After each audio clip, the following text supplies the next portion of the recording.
Teacher Talking Sports, what does, what do, how we live. And let's continue the series I've been doing where I name who I believe is the best player in each MLB franchise's history, their all-time GOAT. Previously did these for NBA, NFL, and NHL. They're in playlists. You could check them out. The teams I've done in MLB are in a playlist as well. Going in alphabetical order, today we land on the Detroit Tigers. Tigers became a franchise in 1901, so 124 seasons of MLB action. They've won 4 World Series in 1935, 1945, 1968, and 1984. Now, before I reveal who I believe is the GOAT, I've been revisiting the MLB Mount Rushmores I did about 3 years ago, where I named who I believe are the 4 best players in each franchise's history.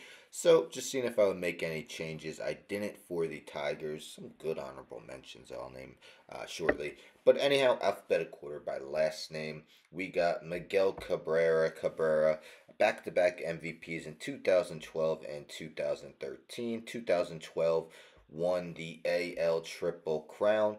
Ty Cobb played his first 22 seasons with the Detroit Tigers, and there's bold ink all over his page. Let's just say he led the league in categories quite often. Hank Greenberg played 12 seasons with the Tigers, 3 times led the league in homers, 3 times in RBIs, had a 1,028 OPS in his time with the Tigers. And Al Kaline played all 22 years with Detroit and finished his career with 3,007 hits and 399 home runs.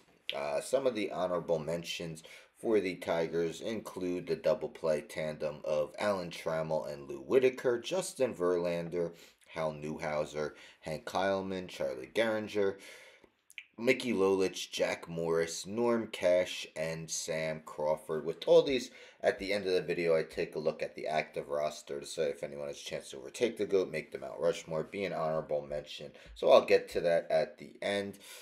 3 straight teams I've done have been challenging, where it wasn't an easy choice. Now I'm kind of back to an easy choice because it has to be Ty Cobb. And that's no offense to the other 3 guys on this Mount Rushmore. They're superb. But Ty Cobb is an all-time great. Playing with the Tigers from 1905 to 1926. Cobb was named the AL MVP. In 1911, he is part of the inaugural Hall of Fame class in 1936 and actually got the most votes that year for that class of 1936.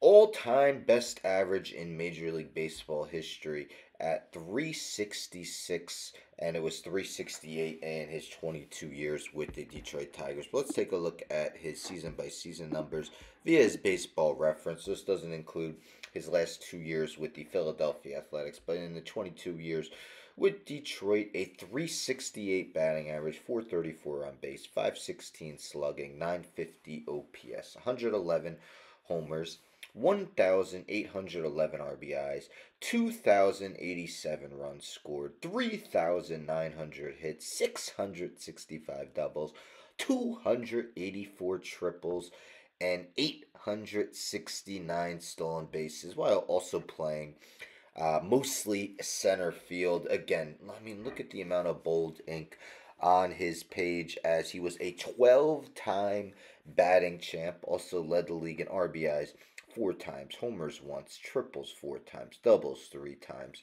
hits 8 times, runs 5 times, stolen bases 6 times, on base percentage 7 times, slugging percentage 8 times, OPS not 10 times. Just absolutely incredible. Besides his rookie season, Cobb hit over 300 every other year in his career. 3 seasons where he hit over 400, 419 in 1911, 409 in 1912, and 401 in 1922.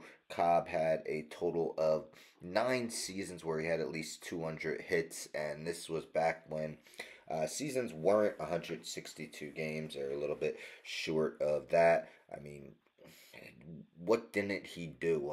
Just incredible numbers. He had 10 seasons of at least 100 runs while with the Tigers and 7 seasons of at least 100 RBIs.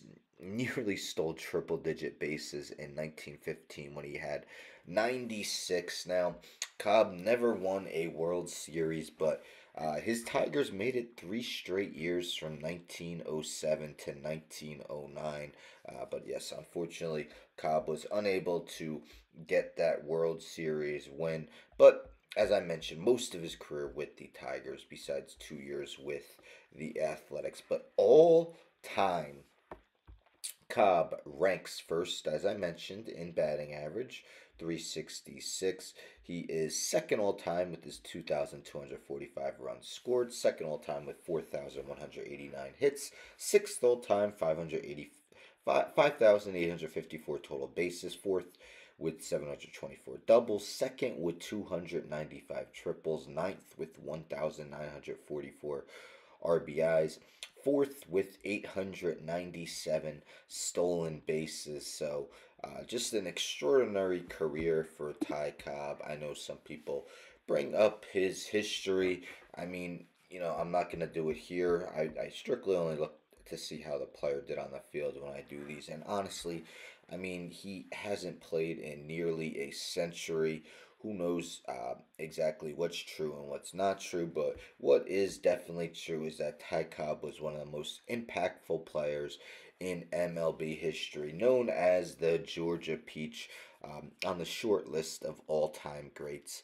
But let me know in the comments if you agree. I'm sure most of you do that Ty Cobb is the best player in Detroit Tigers history. As I mentioned, I take a look at the active roster at the end of all these. Decide if anyone's chance of overtaking the GOAT. Absolutely not.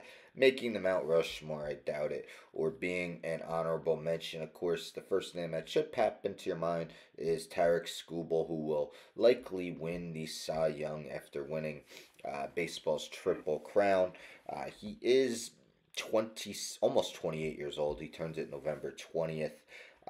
And really, this was his first full season where he was dominant. He was very good last year, but came in just 15 starts. So, as good as he was, he's going to need a few more seasons to be in consideration for, let's say, honorable mention.